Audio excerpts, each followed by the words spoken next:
buenas tardes, bienvenidos a Nuestra Herencia. Yo soy Marco Fabricio Ramírez. Ya sabes, este es tu programa de historia todos los lunes por WOW MX TV. Estamos transmitiendo por todas nuestras redes sociales. Estamos en Twitter, estamos en Facebook, estamos en Instagram, también en YouTube y muy pronto pueden vernos en la repetición en YouTube.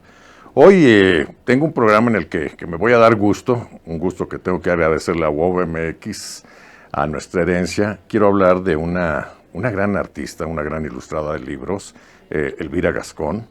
Pero antes que eso, voy a aprovechar porque quiero felicitar a la doctora en Historia, Marina Garone, que la acaban de admitir en la Academia Mexicana de la Lengua. Ella es una persona que se especializa en libros, entonces una historiadora y alguien especialista en libros, precisamente, se ha admitido en la Academia Mexicana de la Lengua, pues a las personas que nos gustan los libros y que hemos estudiado y basamos parte de nuestros gustos, nuestra profesión en ello, nos hace muy felices, porque finalmente hay una cantidad de palabras, de modismos, hay todo un idioma técnico, que esté alguien que conoce perfectamente a fondo todo esto, pues es maravilloso porque puede ayudar a enriquecer esas palabras que usamos, esas palabras que usan desde los editores, los vendedores de libros, los que hacen las formas, es decir, todo el universo de personas que están reunidos en el libro, pues esas palabras van a llegar a la Academia Mexicana de la Lengua. Nuestro emisario va a ser la doctora Garón y bueno, eso nos pone muy, muy felices. Y precisamente hablando de libros, en los últimos 3 programas como que se empezaron a juntar los astros. Tuvimos un programa con Tufik Marcú, que es el director de ese maravilloso corto sobre Remedios Varo. Tuve la oportunidad de irlo a ver, había visto algunas partes. De verdad, si uno tiene admiración por Remedios Varo, uno acaba enamorándose de ella después de ver ese corto. Desafortunadamente ya no está en la Cineteca. Esperemos que ahora con la nueva inauguración de la sucursal de la Cineteca que va a ser ahí en el Centro de las Artes precisamente, parece que como ha sido uno de los cortos que tienen más éxito, pues lo van a llevar para allá. Entonces, pues yo se los recomiendo muchísimo porque es una manera de conocer a Remedios Varo, a la persona y el universo que está alrededor de ella. También tuvimos en unos programas, hace poco hablamos con Jenny Guerra y con Satil, que nos hablaron de la edición mexicana de la segunda mitad del siglo XX, que también fue un programa fabuloso. Y también tuvimos a Elizabeth Treviño y a Erika Guerra, y que ellas nos hablaron de la edición durante la época virreinal, que precisamente fue una de las épocas doradas de la edición aquí en nuestro país. Entonces fue un programa fabuloso. Entonces se juntan estas 3 cosas: plática de libros, hablamos de libros virreinales, hablamos segunda mitad del siglo XX y hablamos de Remedios Varo. Y yo le había comentado incluso en ese programa que a mí venía una persona, que es Elvira Gascón, que tiene mucha relación con Remedios Varo porque pues, es artista, estudiaron en el mismo lugar, y salió ahí. Entonces, pues para poner en contexto, yo quisiera hablar un poquito de lo que es la edición del siglo XIX. Durante la época virreinal, pues lo vimos. Hay una edición, sobre todo en el siglo XVI, fabulosa. Nos mandan imprentas viejas, porque las imprentas nuevas pues no las iban a mandar en un barco con el peligro de que se hundieran. Entonces, estas imprentas viejas, que se usaron 40 o 50 años, empiezan a hacer libros aquí en México, en la Nueva España, y salen unos libros con todas las características de los incunables, que son, como recordamos, los libros que se imprimieron antes de 1500. Entonces, se están haciendo libros que parecen traídos del pasado, y además son libros que se hacen muchos de ellos en lenguas originarias. Entonces, son fascinantes. El siglo XVII también vimos que fue muy rico, sobre todo en cuestiones religiosas, en poesía, hay muchos manuscritos. El siglo XVIII, pues también una época dorada, hablando de los principales impresores que teníamos aquí en la Nueva España, y como esos lugares donde se imprimían eran focos que irradiaban cultura, que irradiaban erudición, que eran esos focos de la ilustración tan traída por los Borbones a finales del siglo XVIII. Parte de ellos eran las imprentas. El siglo XIX es un poquito complejo. El siglo XIX fue muy complejo, es decir, en la historia de nuestra nación. A veces vemos las cosas difíciles, pero si pensamos que México sobrevivió el siglo XIX, puede sobrevivir cualquier cosa. Fue un siglo casi de permanente guerra civil. perdimos la mitad de nuestro territorio. Sucedió quizás una de las cosas más tristes cuando el odio entre mexicanos es mayor que el amor a nuestro país, es cuando vienen las grandes desgracias, y parte a ello se debió la pérdida de la mitad de nuestro territorio durante la invasión estadounidense. El ejército estadounidense pasó por muchos lugares y ni siquiera en algunos de ellos recibió una pedrada o una mentada de madre, ¿no? Entonces, pues son cosas que sucedieron. Un gran sabio, Lucas Alamán, después de que escribió su Historia de México, dice, voy a hacer una reflexión porque como veo las cosas y como platica, unos años después de la guerra del 47, y dice, si todavía en este país se sigue hablando español y alguien me lee, que aprendan de lo que nos pasó, y si no se habla español en este país, pues que quede como ejemplo para que no les pase al pueblo que ocupa esta nación. Ese era, digamos, el espíritu de pesimismo que existía, y pues sí se refleja, como lo hemos mencionado, se refleja en muchas cosas. En la cuestión de la edición, pues también es producto de lo que sucede. Los primeros editores de los años 20 del siglo XIX son los editores novohispanos, sobre todo los herederos de los Zúñiga y Ontiveros, de Felipe, de Mariano, también Antonio Valdés, su hijo Mariano Valdés, que por cierto fue el que puso la primera imprenta en Guadalajara, otra de los sellos que tiene la familia Valdés y que vienen de esa imprenta de Zúñiga y Ontiveros. Se van transformando estas imprentas, los Zúñiga y Ontiveros desaparecen, llegan los Abadiano. Los Abadiano es pues unos impresores muy importantes también, ya esto estamos hablando de los 1830, 1840, se dedican a hacer algunas obras pues de historia universal, son muy famosas sus obras, muchas obras religiosas, como es el caso de la mayoría de la producción que se hace aquí en México. Ellos es muy curioso porque se quedaron con los tipos, con las láminas, con las prensas de los Zúñiga y Ontiveros. Entonces un coleccionista estadounidense, cuando los Abadiano empiezan a dejar el negocio, se acerca con ellos y le dice a su agente, quiero que compres absolutamente todo lo que sale de esas prensas, son joyas del 18, tenían el archivo, tenían las pruebas tipográficas, seguramente muchos libros en reja que no habían vendido. Entonces llega el agente de este coleccionista norteamericano y le dice, le compro todo, así como está la librería, hasta los papeles que están en el cesto de basura. Y entonces pues compró todos los libros, todas las prensas, se lo llevó a Estados Unidos, como ha sucedido desafortunadamente con muchos de los libros que se producen en México, y hicieron la John Carter Library, mucha de esa parte se fue a la Universidad de California, mucho de ese acervo. También gran parte de ella se perdió por un lamentable incendio que ocurrió unos años después, pero bueno, ese era el valor que tenía la imprenta de Abadiano. Algún otro impresor, quizás de los más famosos del siglo XIX, si a alguien le preguntan cuál es el impresor más famoso del siglo XIX, pues te va a decir Ignacio Cumplido. Ignacio Cumplido tenía su taller ahí muy cerquita del eje central, donde ahora, bueno, de hecho sobre lo que es ahora el eje central, porque cuando se amplió la avenida del eje central para construirla, la casa de Ignacio Cumplido, que fue su taller durante 4 o 5 décadas, pues fue demolida. Pues hay muchos, ¿no? Juan Mariano Lara, es decir, hay una cantidad de mexicanos que se dedican a la impresión, pero que no, por esa inestabilidad política, por esa falta quizás de lectores, pues la producción no es muy grande. Esta producción finalmente pues se complementa con lo que se empieza a importar. Pensemos que en el siglo XIX, la segunda mitad del siglo XIX, la cultura, el arte, el conocimiento, todo lo que genera el ser humano para salir adelante se está haciendo en francés. Entonces hay una importación brutal de libros por parte de Francia. Son libros generalmente europeos, ya sean franceses, de Bélgica. Por supuesto, también hay una importación importante, sobre todo de literatura por parte de libreros españoles, que independientemente de los problemas que hubo y de la expulsión de españoles y todo esto que viene después de la independencia, esa conexión entre libreros españoles, editores españoles, libreros y consumidores mexicanos, pues no acaba, es imposible que acabe, ¿no? Finalmente somos primos, seguimos siendo primos. Aquí hay una editorial importantísima que es La Viuda de C.H. Buret.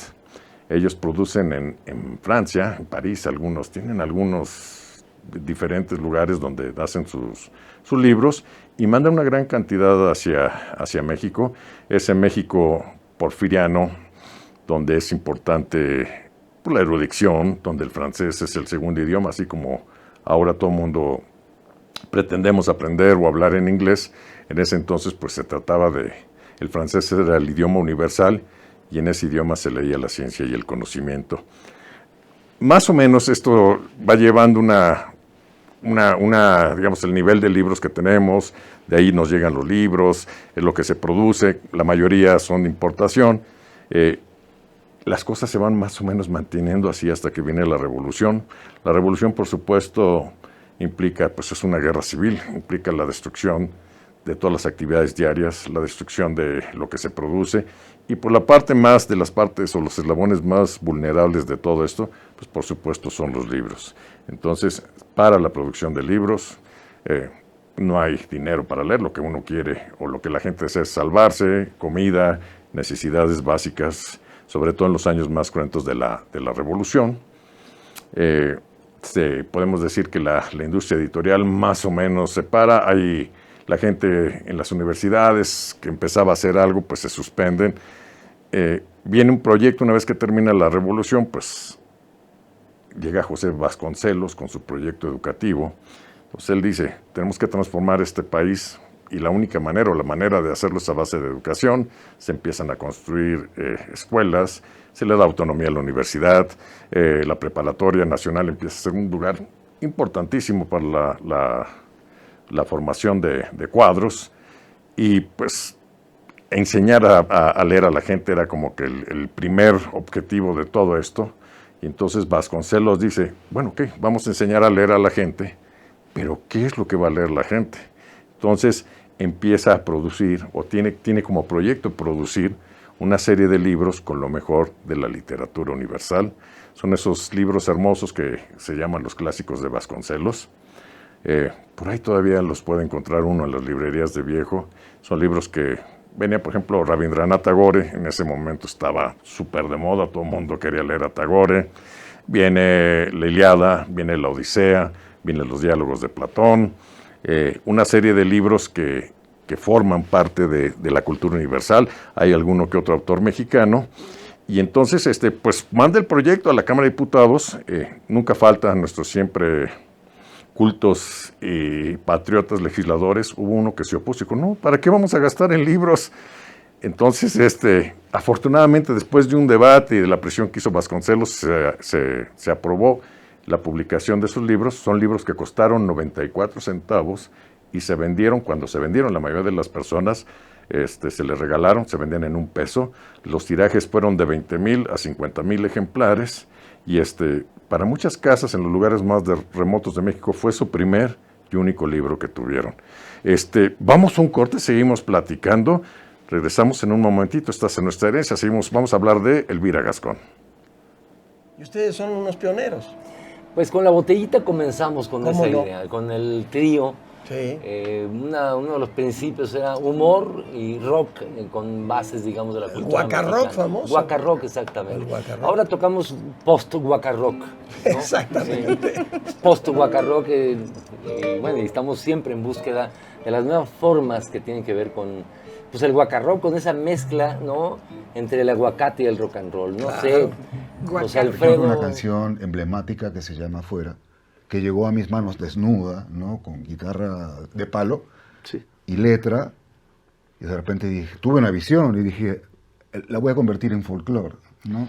Y empezó a integrarse estas células, ¿no?, que por ahí son una síntesis, o sea, no es en ragantat, no, son frasecitas que tienen esa, ¿no?, esa raíz. Pero suenan a voz totalmente. Sí, o sea, porque Yo trabajé urbano y hice muchos géneros, hice R&B, pues fue muy extensa como la búsqueda, pero cuando hice bolero fue una satisfacción espiritual muy grande, que yo dije como, uy, parce, esto es a lo que yo me quiero dedicar el resto de mi vida, gane o no gane plata, pegue o no pegue, pero yo quiero hacer esto porque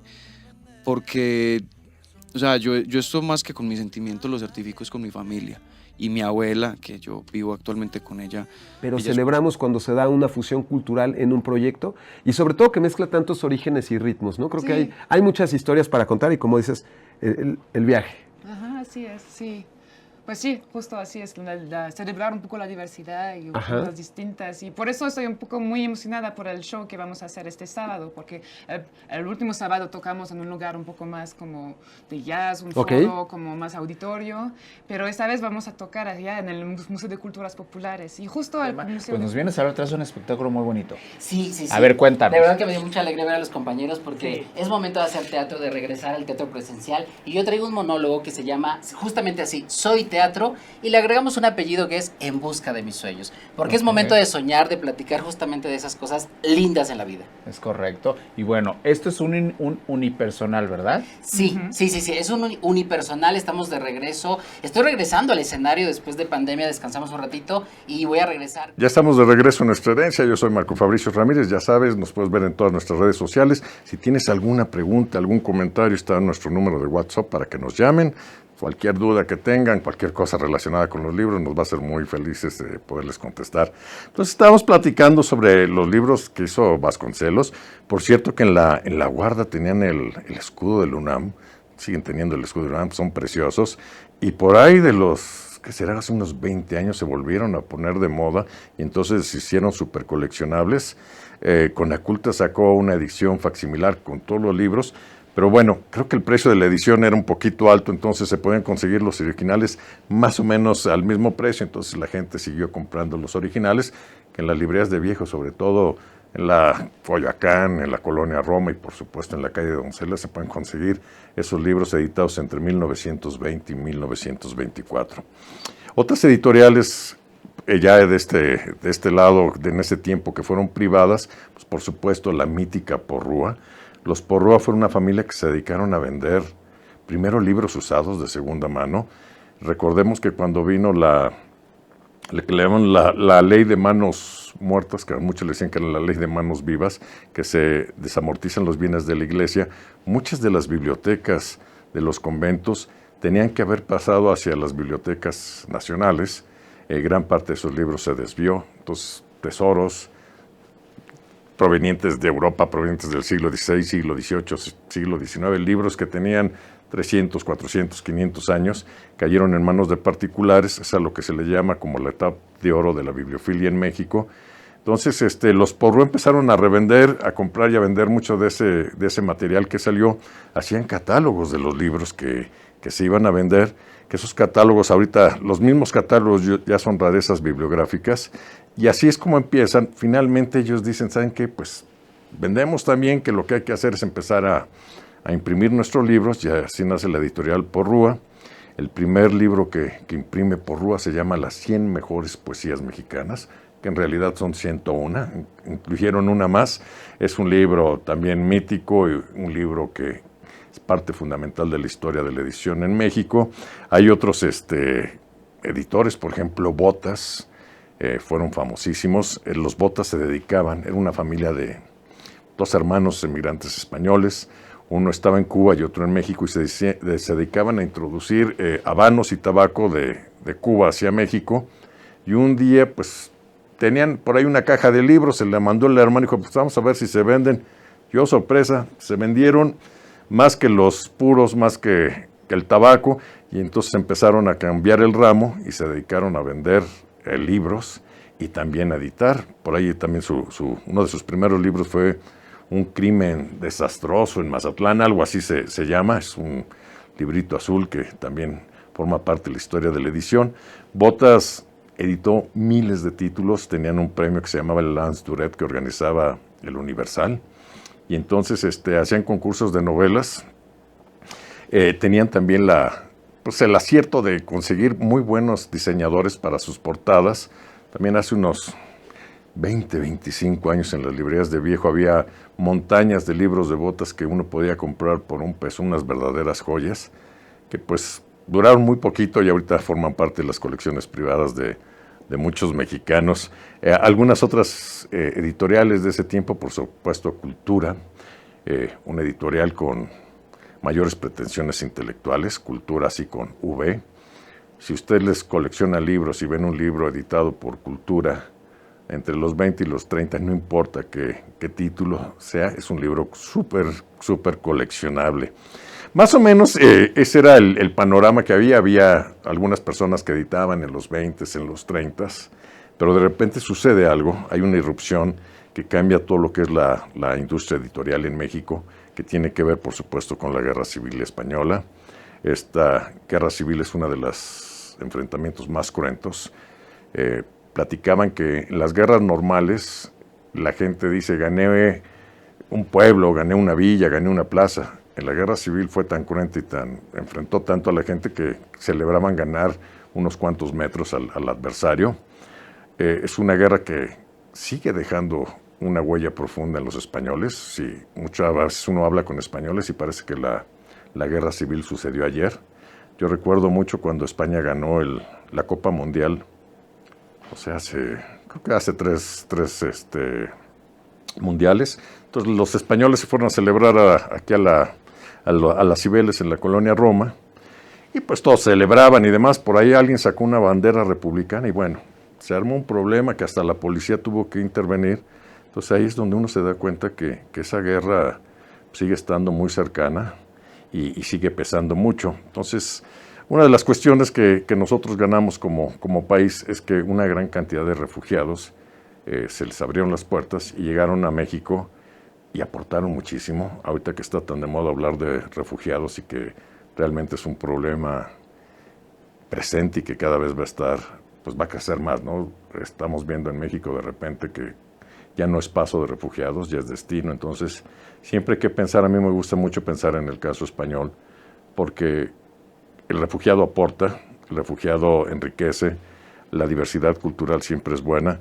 Y creo que el ejemplo español es fabuloso. Lo que hicieron los refugiados, los intelectuales españoles, no solamente en la industria editorial, sino en todos los ramos, fue increíble. Entonces, dentro de esas cantidades de personas que llegaron, una de ellas es Elvira Gascón y es de la que queremos hablar. Creo que por ahí tenemos alguna fotografía de ella. Ella es refugiada española, nació en Soria, ahí está ella. Nació en Castilla, es hija de Pedro Gascón y Vicenta Pérez, nació el 17 de mayo de 1911 en el pequeño poblado de Almear de Soria, localidad perteneciente a la Comunidad Autónoma de Castilla y León. Pasó sus primeros años en Málaga y posteriormente en Guadalajara, en donde se titula con mención honorífica como profesora de dibujo. En 1929 ingresa a la Academia de Bellas Artes de San Fernando en Madrid, donde se especializó en dibujo natural y desnudo. Una vez concluidas sus estudios, en 1935, dio clases de dibujo en el Instituto Lope de Vega. Durante la Guerra Civil abandonó la docencia y se unió a la Junta de Incautación, Protección y Salvamento del Tesoro Artístico, organismo creado para proteger el patrimonio cultural español. Con la derrota de los republicanos pasó a territorio francés.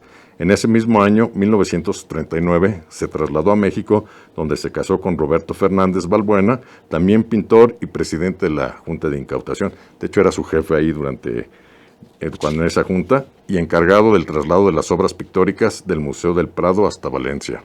Desde su llegada a México, se integra en el ambiente cultural, cosa que no hicieron otros intelectuales como por ejemplo Remedios Varo. Ella se desempeñó primordialmente en la ilustración de libros, revistas y periódicos.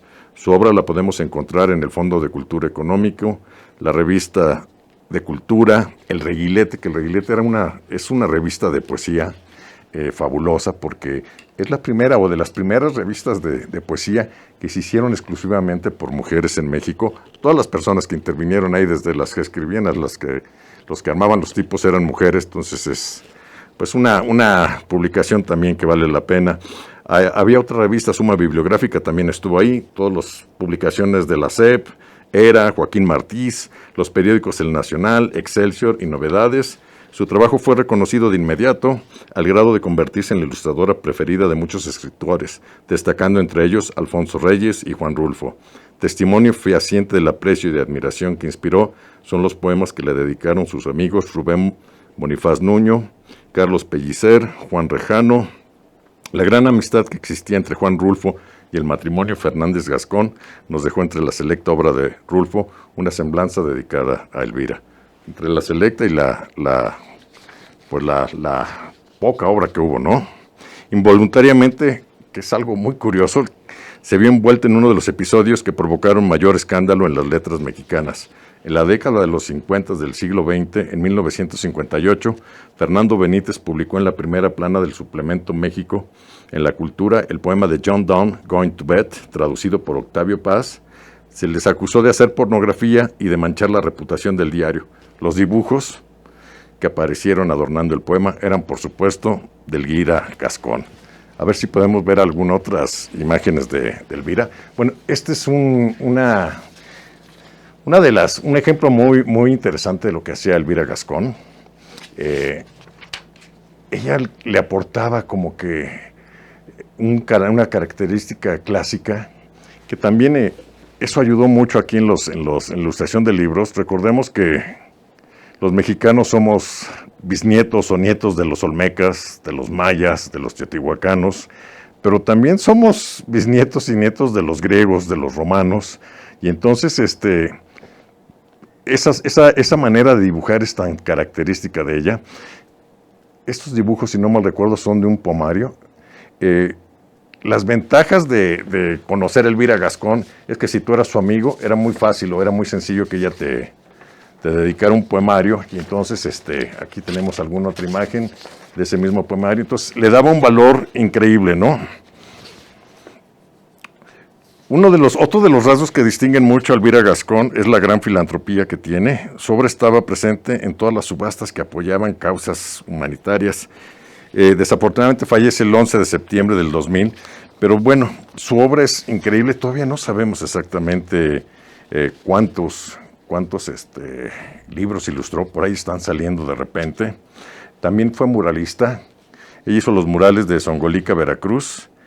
Tuvo 73 exposiciones, de las cuales 45 fueron colectivas y 28 individuales.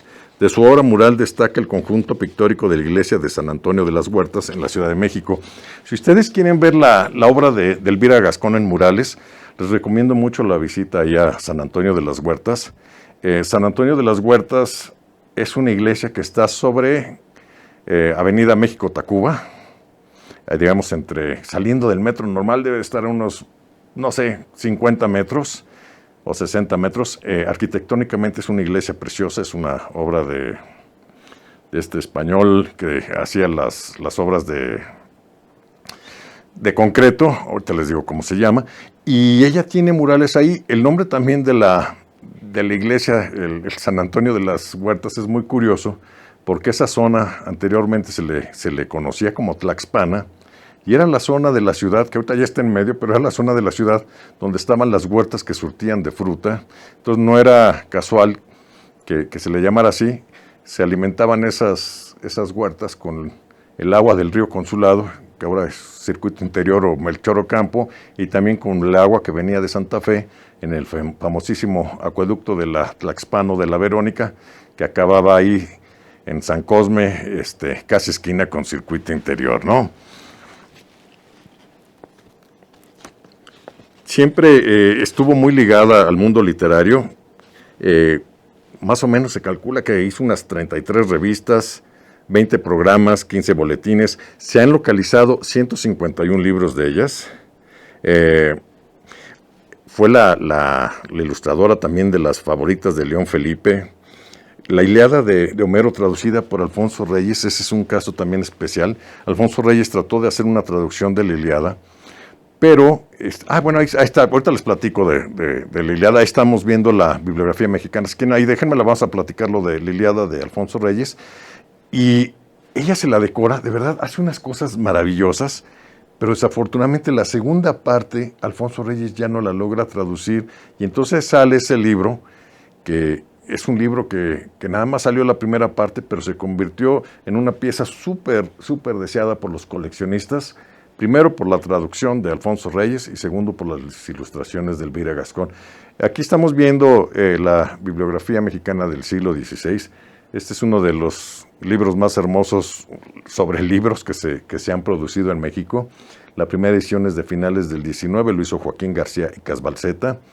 Es una edición que llegaron muy pocos ejemplares porque el encargado de encuadernarlos los pasó la guillotina además y entonces muchos se echaron a perder.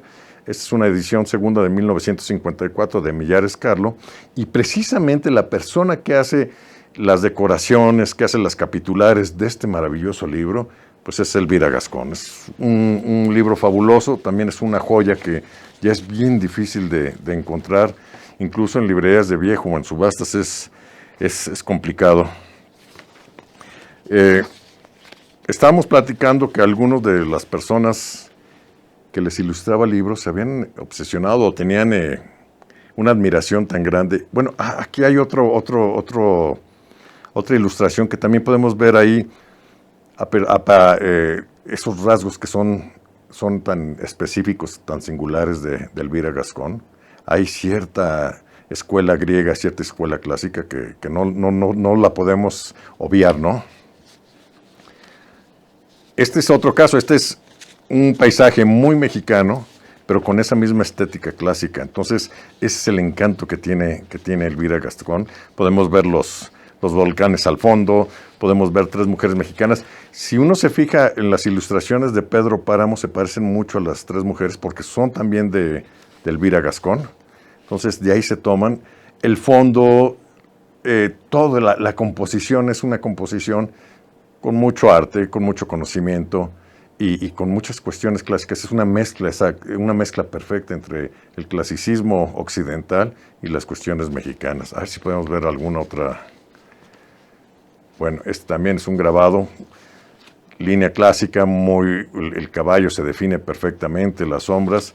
Estos eran, a veces hay libros de poesía que uno compra de Elvira Gascón y, no sé, traen 35, 40 ilustraciones de este tipo que de verdad es un verdadero gozo.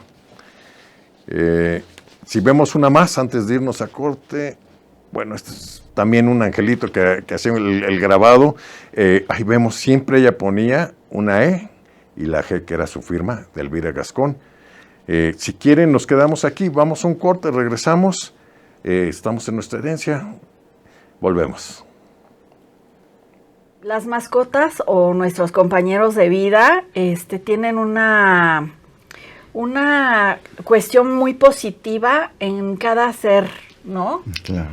Porque como dije en un principio, nos dan mucha felicidad, muchas satisfacciones. Sí, fíjate que hay muchos estudios que demuestran que ahora sí que es mutuo esa interacción, ese beneficio tanto de los animales como de las personas. Y bueno, no se hable de la cantidad de enfermedades que se reducen como personas. Hemos vivido tantas aventuras teatrales juntos que gracias por invitarme de nuevo. Comunicacionales. En la radio, en la televisión.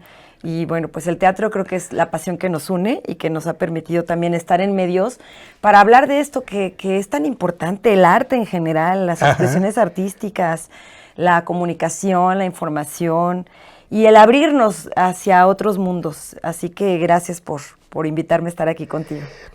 Gracias por venir. Y siempre se exponen. Y qué bueno que lo hagan porque también la gente se da cuenta pues, que son humanos. O sea, ya quisiéramos todos ser perfectos, pero pues no lo... Sería aburrido. Sí, no nos da, ¿no? Aburrido. Bueno, a ver, vamos a escuchar. ¿Cómo se llama? Esta canción se llama Avanza el amor abstracto, que de hecho es... ¿Está bien? No del anterior. Disco, más bien es nueva. ¿Es nueva? Ajá. No logró colarse todavía en el disco. Avanza el amor abstracto. Ok.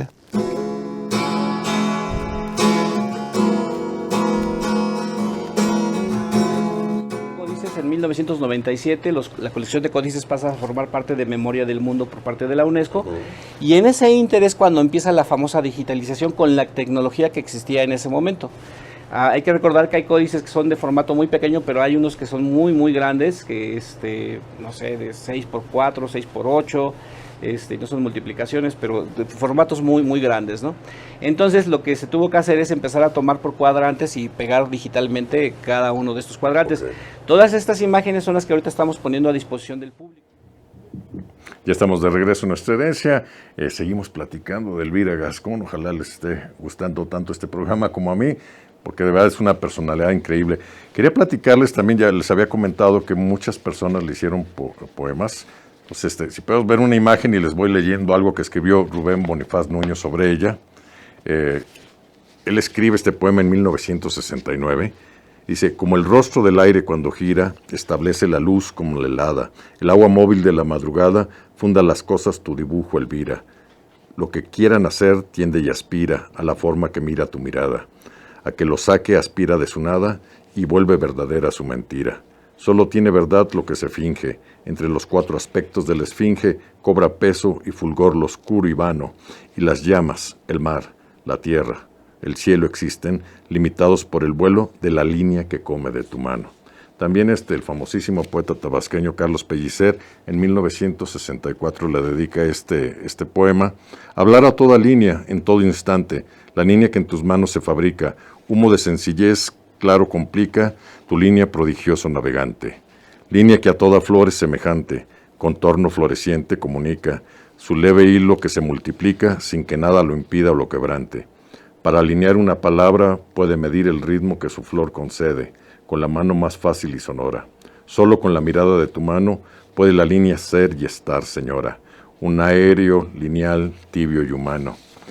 Juan Rulfo, dentro de su muy breve obra, también le dedica algunas líneas que de verdad para él es un honor, como para Elvira Gascón, formar parte de la limitada obra de Rulfo, y escribe, puede muy bien suceder que el amor hacia los demás seres humanos haya sido siempre un sueño, algo fuera de la razón, tal como lo creyeron alguna vez los griegos, para quienes el cuerpo del hombre era su propia tumba.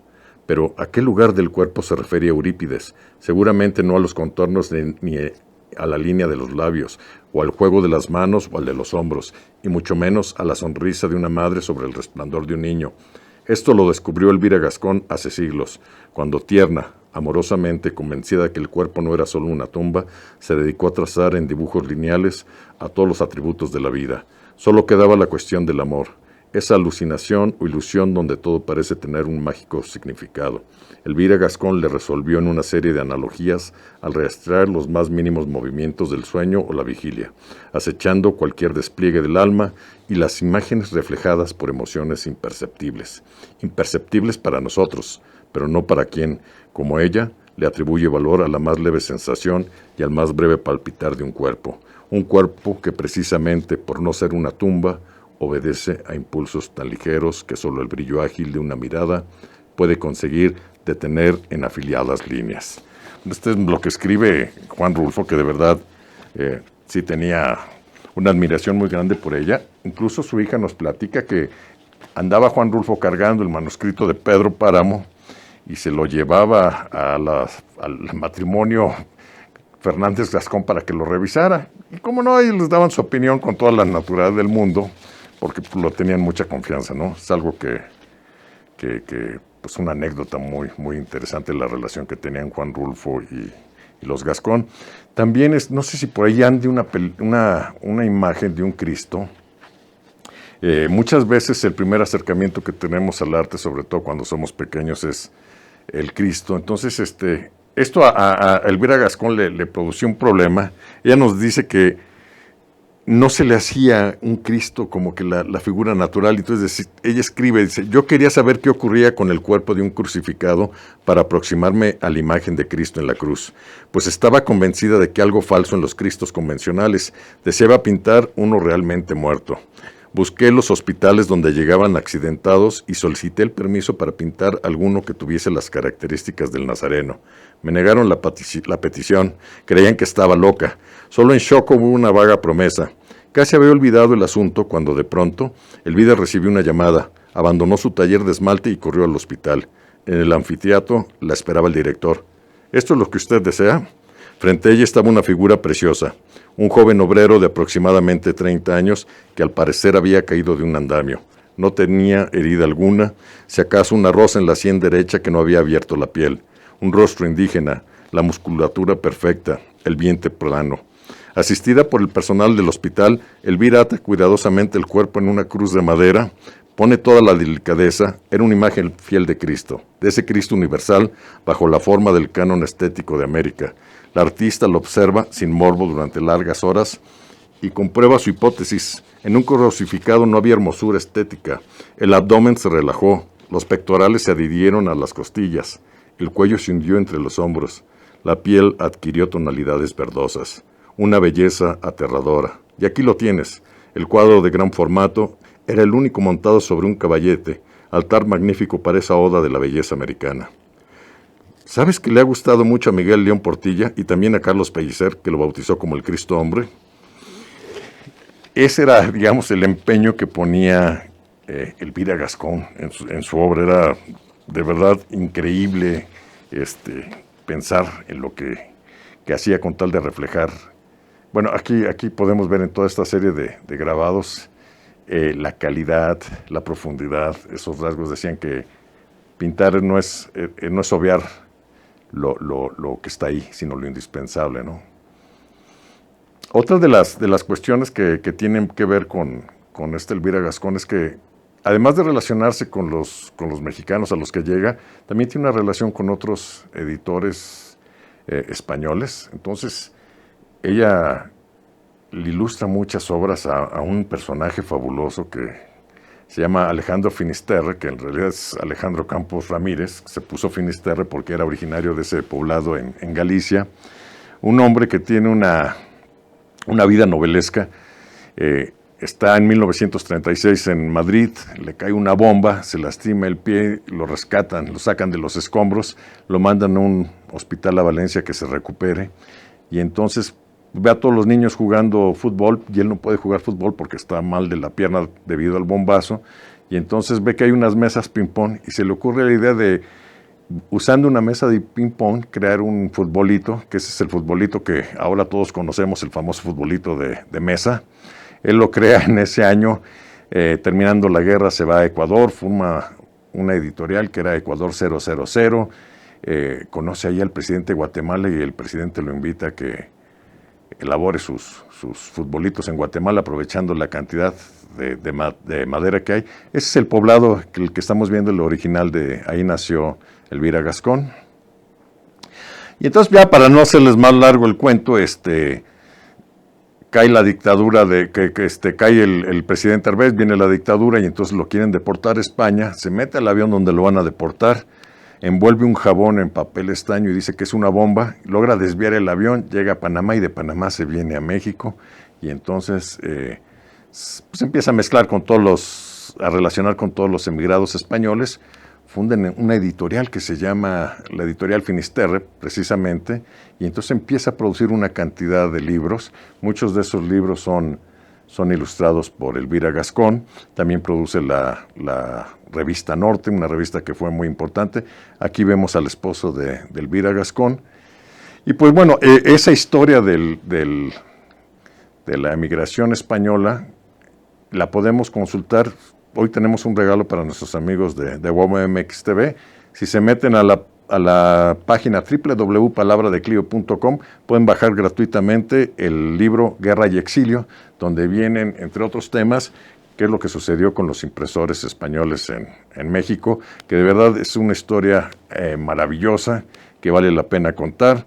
Y también pues quiero platicarles, sobre todo a los que les interesa la colección de libros, que todavía hace como unos 15 o 20 años, la aportación de Elvira Gascón en los libros no figuraba. Es decir, ahorita uno busca un libro y pone dibujado o elaborado por Elvira Gascón, y entonces era muy fácil de hacerse de esos maravillosos libros que ahora ya están súper cotizados, y que recordemos que uno de los valores que aporta un libro precisamente es quién lo ilustra. En este caso no es tan importante el contenido del libro, sino la ilustración del mismo. Y pues bueno, es momento, si les gusta coleccionar, de buscar en librerías, en subastas y demás. Hay muchos libros, hay muchas obras de Elvira Gascón que se pueden conseguir. Entonces, pues yo quisiera nada más pasar con algunas reflexiones sobre Elvira Gascón, que ella pues siempre tenía algo que decir. Desafortunadamente le dio Parkinson al final, que fue algo que no le sirvió, o sea, afectó y pues bueno, ya no pudo pintar como pintaba. Decía Paul Westenheim, recordamos una frase de Lieberman: dibujar es omitir lo no esencial, frase que nos trae a la memoria ese fenómeno artístico que es Elvira Gascón. y la expresión genial que da sus vivencias plásticas contrastando con líneas de clásica serenidad, un remolino de trazos impetuosos que se desgajan y encrespan, que forman curvas y dientes, y lazos, y toda clase de minúsculas y mayúsculas de algún ignoto y maravilloso alfabeto. Como Westenheim, casi todos sus críticos encomian su dibujo ágil, impetuoso. Pues que sirva este programa como homenaje para Elvira Gascón, para recordarla y para disfrutarla en su obra, que es su mayor legado. Yo soy Marco Fabricio Ramírez, nos vemos el próximo lunes. Muchísimas gracias a todos por estar aquí en WOW TV. Hasta la próxima.